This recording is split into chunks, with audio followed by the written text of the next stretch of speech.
Hello, welcome to the video. In this lesson, we're going to be looking at section 1.3, where we're going to be modeling with linear functions. So here it says, how can you use linear functions to model and analyze a real life situation? Well, first thing we got to do is establish which equation or which function we're going to use. So there are a couple ways that you can write an equation of a line. You can use slope intercept, y equals mx plus b, or you can use point slope form, which is y minus y sub 1 is equal to m times by the quantity of x minus x sub 1. Uh, Usually what that means is you have, it depends on which information is given to you in order for you to uh, make that conclusion of which equation is going to fit best for that particular scenario. You also have the ability to find a slope given 2 points. You have the slope formula, which is m is equal to y2 minus y1 over x2 minus x1. All right, that formula is also in our disposal. That is going to help us with being able to choose whether it's slope intercept or point slope to get started. So with that, let's dive into some examples. Here it says the graph shows the distance asteroid 212 DA14 travels in x seconds. An equation of a line and intercept the slope. Okay, write an equation of a line and intercept the slope. The asteroid came within 17,000 200 miles of Earth in February of 2013. It's wanting to know how long does it take the asteroid to travel that distance. So if you look here on the graph, just by looking at it, it appears that my y-intercept is 0. So I am planning on using uh, slope intercept form, y equals mx plus b, all right? I already now know that b is equal to 0. All right, I just got to find the slope. Well, they gave us a point here. It's at 5 comma 24. So just by looking at it, my rise is positive 24. My run in this case is 5. So my slope m is 24 over 5. So my equation is going to be y equals 24 over 5 times it by x. Now, here it asks, the asteroid came within 17,200 miles of Earth. How long did it take to travel that distance? So since the y value is talking about distance, so I'm going to substitute 17,200 in for y. So this is going to be where 17,200 goes, and it's going to be equal to 24 over 5x.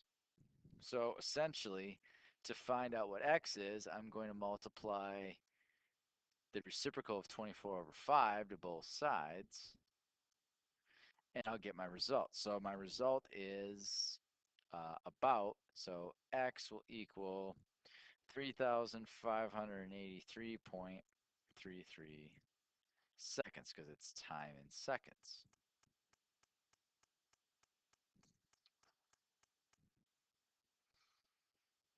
Okay, here it says the graph shows the remaining balance y on a car loan after making x monthly payments. Write an equation of the line and intercept the slope and y-intercept. What is the remaining balance after 36 months? So if you notice, 60 months, so it means it's a 5-year loan.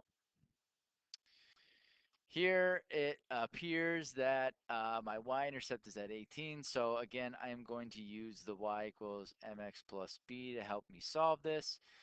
B is going to be 18 in this instance. To find the slope, if you look, they give us a point of uh, 10 comma 15. So it looks like it goes down uh, between what 50, so 10, sorry, 18 minus 15, which gets me 3,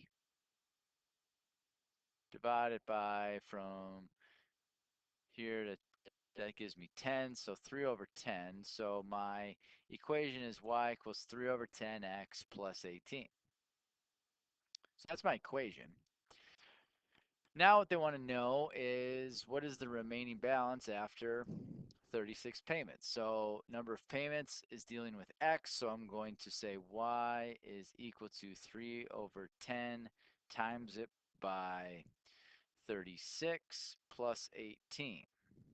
So when you, I'm sorry, this will be negative and this will be negative because it's going downward because the slope is downward. So this is my equation. Y equals negative 3 over 10x plus 18. So y is going to be equal to negative 3 over 10 times by 36 plus 18. When you multiply this and then add that, y is going to be equal to positive 7.2, which, and if you look in here, these values are in thousands of dollars. So what actually it's going to be $7,200. So that is the remaining balance after 36 payments.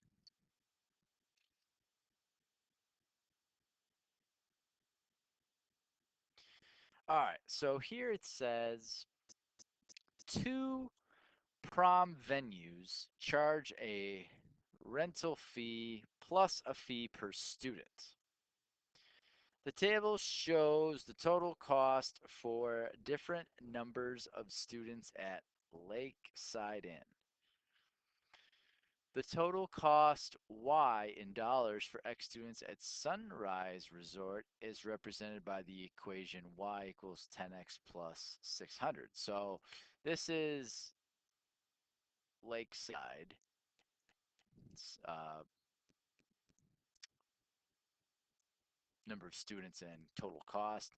And this is just an equation that was given to us by Sunrise Resort. All right, so the question they ask us here is which venue charges less per student? How many students must attend for the costs to be the same? Okay, so for Lakeside, this one here, we don't have an equation, so we have to come up with an equation. So what we're going to do is I need to find the slope. So luckily what we can do is we have a series of ordered pairs. So I have an ordered pair of 100 comma 1500 and I have an ordered pair of 125 comma 1800.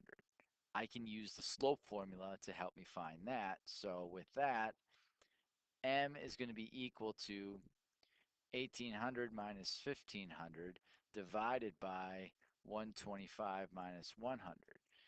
So this is going to be 300 divided by 25, which gets me 12. All right. So now I know that the slope is 12. All right. Now that I have a slope and essentially I have several points I can use to make this equation. So I'm going to use point slope formula to help me out. Y minus y1 is equal to m times by the quantity of x minus x1. So I'm just going to use the first one. I'm just going to use 100 comma 1500 to make my equation. So y minus 1500 is going to be equal to 12 times it by the quantity of x minus 100. All right, so to get it in slope intercept form, just like what we have here, I'm going to distribute the 12, so it becomes y minus 1500 is equal to 12x minus 1200. And then I'm going to add 1500 to both sides. So now I got y is equal to 12x plus 300. All right, so this is my equation for Lakeside, and then this is my equation for Sunview Resort. So looking at the first question, it says which venue charges less per student? Well, they charge $12 at Lakeside. They charge $10 at Sunview. So I'm gonna say Sunview. They charge $2 less. Now, the question here is how many students must attend for their costs to be the same? So what we're going to do is I want to take 12x plus 300 and set it equal to 10x plus 600 and see what x becomes in order for them to be the same. So subtracting 10x to both sides, so I got 2x here. Subtracting 300 to both sides, I get 300 over here. X is going to be equal to 150. So if you brought 150 students uh, to prom, it would be the same cost whether it was Sunrise or Lakeside.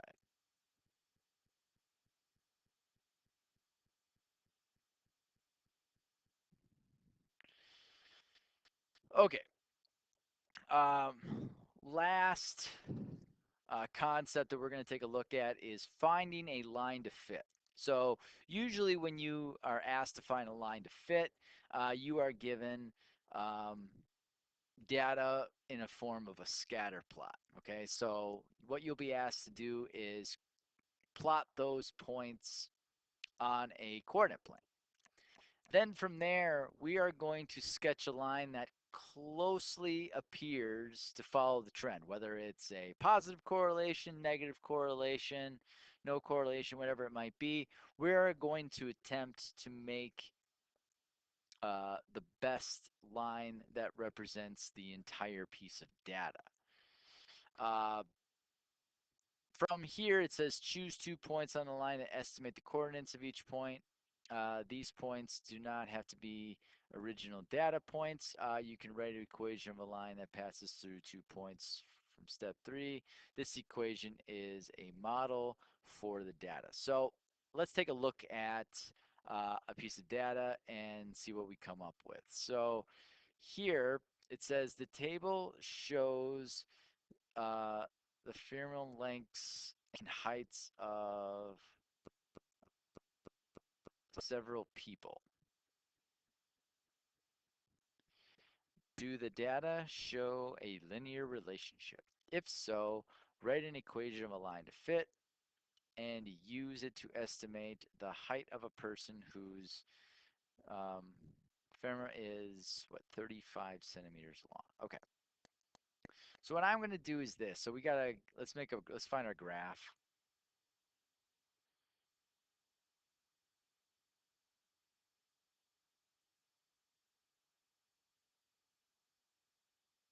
Oh, all right, so I got a graph here. And what I'm going to do is kind of move this over because it's all positive numbers, so I'm just kind of make it like that, and then I'll group them again so they don't move on me. All right, so with this, what I am going to do is try to make it like an estimate. So like looking at these X values, looks like 40. My largest number is what, 50. I'll probably do these in like increments of 5. So I'm going to make a little grid and I'll say X is in, so I'll just do something like this and say 5 units. So I got 10, 20, 30, 40, 50, 60. Okay, just kind of get an idea. And then my largest number here looks like it's 195. So if I did these in like tens, so if I did, so this is 20, 40, 60, 80, 100, 120, 140, 160, 180, and it's kind of off here. Let's just say 200. All right.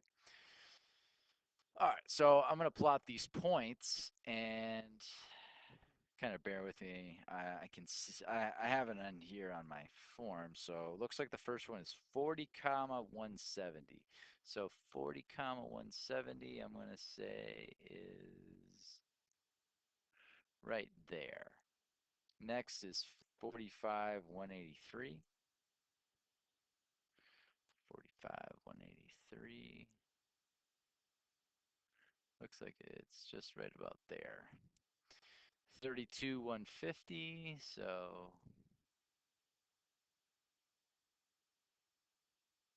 something like that. So now I got 37. So I got what? 50 and 195. So it's kind of over here.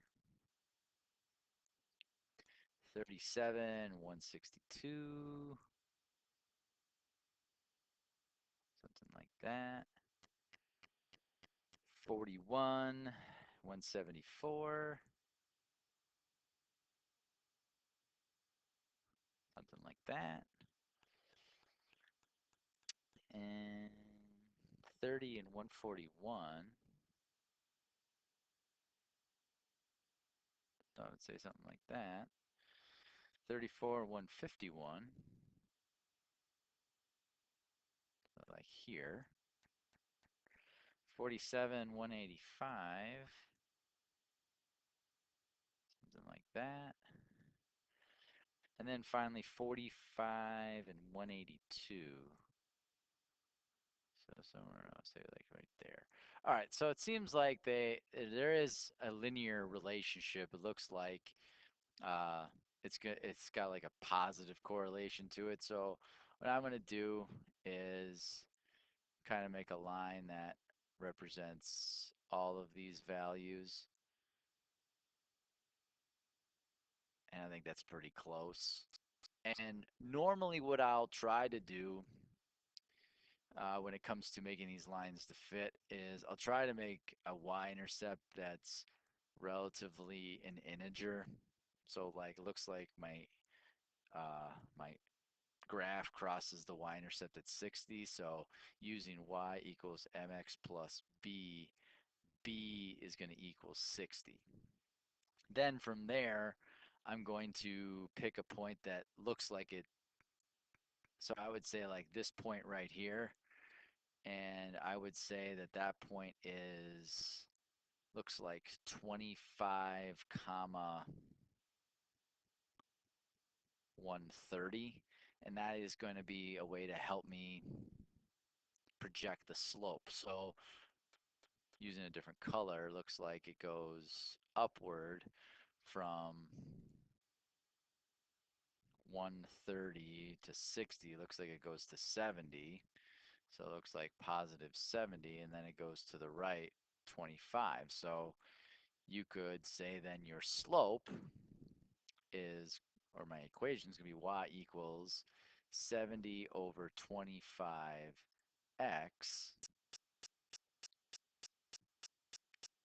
Let me erase this. Plus 60. All right, so then that would be my equation of my line to fit. The next question I believe it's asked is, what would it be at 35? So what you can do is just take y equals 70 over 25 times it by 35 plus 60. So I took 70 divided by 25 times that by 35 plus 60, I get a value for y at 158. All right. Would yours be exactly like mine? No. Would it be close? Probably something fairly close. I would say anywhere between five or six, five or six values greater and five or six values less. All right, so within that range. And that is being able to model with linear functions. I hope this helps. Until next time.